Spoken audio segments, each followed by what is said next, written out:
Olá a todos vocês. Bom, gente, hoje eu venho falar um pouquinho sobre o Evangelho de Lucas, lembrando os senhores que o meu site já está no ar, já estão lá os DVDs de outros temas, que é o www.professorfabiosabino.com.br, onde você pode adquirir os meus produtos e a promoção ainda continua, tá? Você adquire 5 DVD e ganha meu livro. Lembrando que tem lá a promoção, mas você escolhe aleatoriamente 5 DVD, automaticamente eu lhe envio o livro. Se você tiver algum problema em comprar no meu site, lá no meu canal do YouTube, no meu canal, tem um vídeo explicando como comprar no meu site, tá? Bom, gente, é o seguinte, eu quero colocar uma coisa aqui para vocês entenderem sobre o que é códice e o que é papiro. Os códices são escritos em pergaminho, como eu fiz um vídeo aí mostrando um pergaminho. Então os códices, o qual contém todo o Novo Testamento completo, ele vem do século IV. A pergunta é, esses códices vieram de onde, né? O copista, quando fez o códice, ele copiou do quê? Ele copiou de papiros. Só tem um problema, não existe todos os papiros concernentes a todo o Novo Testamento e muito menos todos os capítulos e versículos, tá? Todos os papiros estão fragmentados. E o papiro mais antigo, que é o papiro 75, que alguns colocam, ele descende do século II, então 200 depois de Cristo, tá certo? O papiro. E os pais da igreja, os melhores pais da igreja, eles são do século I, entre 140, 150 e assim sucessivamente. Bom, no Evangelho de Lucas, o que acontece? Capítulo 1, versículo 3 diz assim: Igualmente a mim me pareceu bem, depois de acurada investigação de tudo desde sua origem, dar-te por escrito, excelentíssimo Teófilo, uma exposição em ordem. O que ocorre? A expressão igualmente a mim me pareceu bem, tá? Do grego edoxe kamoi, é atestada segundo os melhores manuscritos. A expressão igualmente a mim me pareceu bem é atestado, tá? Nesses manuscritos que você está verificando aí. Entretanto, outros manuscritos atestam o vocábulo com uma pequena variação. O que eles dizem? Essa conveniência é bem clara nos textos gregos. A conveniência, tanto é, no texto grego ou no texto em português, você vai ver que ele diz que ele escreve por conveniência, tá? Ou seja, nenhum manuscrito grego colocou outra forma para denotar inspiração, porque está lá o vocábulo conveniência. Entretanto, vários copistas, insatisfeitos com Lucas por não ter feito nenhuma menção explícita de inspiração em relação ao seu evangelho, eles, os copistas, acrescentaram a seguinte expressão: pareceu bem a mim e ao Espírito Santo descrevê-los por sua ordem. Isso conforme as versões antigas. Então o que existe? Alguns pais da igreja, como Lucas não falou de inspiração no seu evangelho, é muito bem claro isso também no português, no capítulo 1, versículo 3, então alguns copistas acrescentaram a expressão Espírito Santo para denotar que o evangelho foi inspirado, tá? Isso conforme vários textos. Bom, Lucas 22, 42, lembrando, senhores, que é muito conteúdo, então estou fazendo apenas resumido, e no DVD você vai ter completo tudo aquilo que eu investiguei, tá? Lucas 22, 42 ao 44, ou melhor, o 43 até o 44, diz assim, ó: Pai, se queres, passa de mim esse cálice, contudo não se faça a minha vontade, e sim a tua. Versículo 43. Então lhes apareceu um anjo do céu que o confortava. Versículo 44. E estando em agonia, orava mais intensamente. E aconteceu que o seu suor se tornou como gotas de sangue caindo por terra.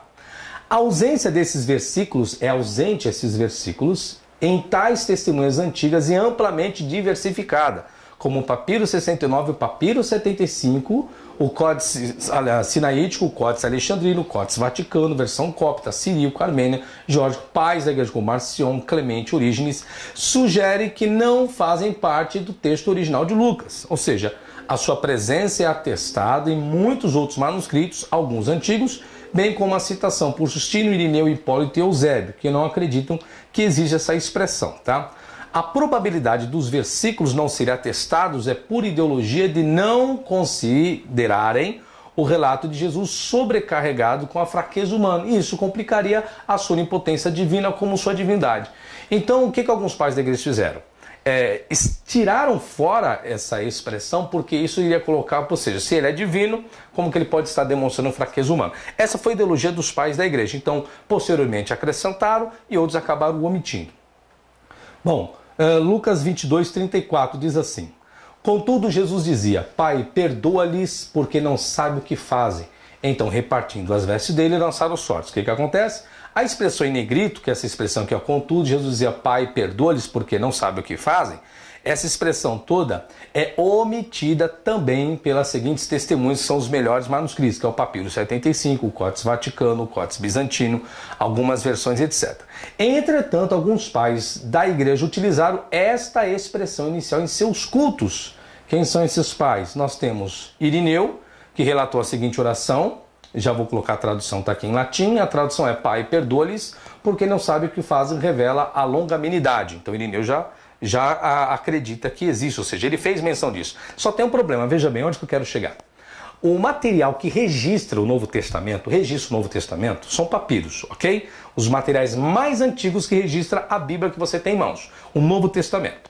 Só que esses papiros vêm do século II em diante. Quando chega no século IV, vem os códices, que são materiais em pergaminhos. Volto, os códices registram todo o Novo Testamento completo. Porém, os papiros não. Não existe papiros completo de todo o Novo Testamento. São um papiro que às vezes tem um único capítulo e um único versículo. Aí você tem os pais da igreja. Ou seja, da onde esses pais da igreja tiraram essas expressões? Uma vez que os papiros vêm do século II em diante. E Irineu, na verdade, ele antecede. Irineu, ele é de 140 depois de Cristo.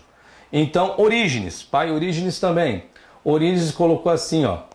Jesus lhe respondeu: em verdade te digo, a questão do perdoa porque não sabe o que fazem.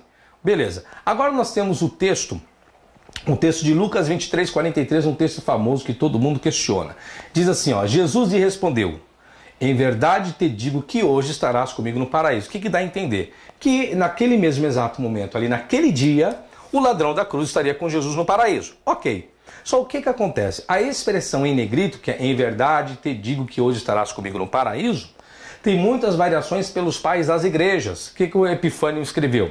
O pai da igreja Epifânio, que é de 386 depois de Cristo, relatou o seguinte. Aí ele vem assim, ó, Semer, aí vem met emu esse ento paradeiso. Que traduzindo, que significa isso? Hoje, ponto final. Comigo estarás no paraíso. Ou seja, te digo hoje, te digo, ponto. Estarás comigo no paraíso. Ou seja, como Jesus, não que o ladrão estaria com Jesus naquele dia, mas Jesus faz uma expressão naquele dia e depois o ladrão estaria com Jesus no paraíso. Muitas pessoas questionam sobre isso. Então, essa informação vem dos pais da igreja.